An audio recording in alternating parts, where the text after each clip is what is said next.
Nous débutons cette nouvelle semaine avec deux dernières pensées, toujours autour du psaume 119. Nous lisons les versets 137 à 160. Tu es juste, ô Éternel, et tes jugements sont équitables.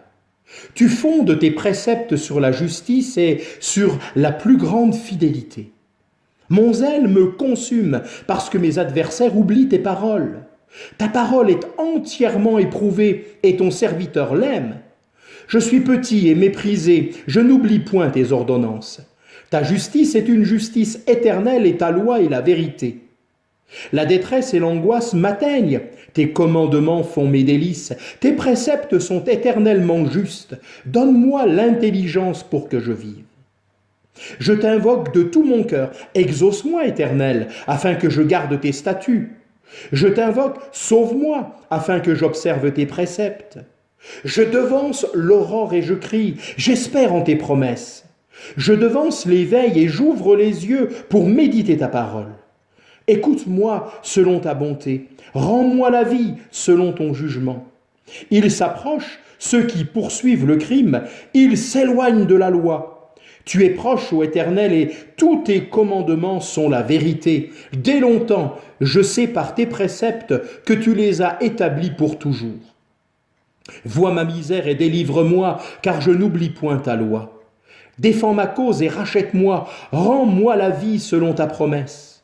Le salut est loin des méchants, car ils ne recherchent pas tes statuts. Tes compassions sont grandes, ô Éternel, rends-moi la vie selon tes jugements. Mes persécuteurs et mes adversaires sont nombreux. Je ne m'écarte point de tes préceptes. Je vois avec dégoût des traîtres qui n'observent pas ta parole. Considère que j'aime tes ordonnances. Éternel, rends-moi la vie selon ta bonté. Le fondement de ta parole est la vérité, et toutes les lois de ta justice sont éternelles. Amen. La justice de Dieu, voici la note dominante des versets 137 à 144. Celle-ci n'est pas un sujet d'effroi pour celui qui craint l'Éternel, qui marche à sa lumière et qui connaît aussi sa bonté. Au milieu d'un monde injuste, le fidèle se plaît à célébrer cette justice de Dieu qui, comme sa bonté, demeure à toujours. Ta parole est bien affinée. Plus vous la mettez à l'épreuve, comme l'or dans le creuset, plus elle montre quelle est la pureté même. Les versets 145 et suivants traduisent l'extrême dépendance du fidèle. « Fais-moi vivre » demande-t-il ici à 4 reprises. C'est Dieu qui donne la vie. C'est lui aussi qui la conserve et qui l'entretient. Mais cette prière concerne en premier lieu l'âme du racheté. Fais-moi vivre selon ta parole, car l'homme ne vivra pas de pain seulement, mais de toute parole qui sort de la bouche de Dieu, nous est-il dit dans Matthieu 4 au verset 4 et dans le livre du Deutéronome au chapitre 8 et au verset 3. Retenez bien le verset 160. La somme de ta parole est la vérité.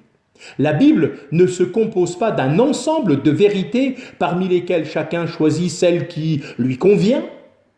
Elle forme un tout inséparable que l'on reçoit ou que l'on rejette.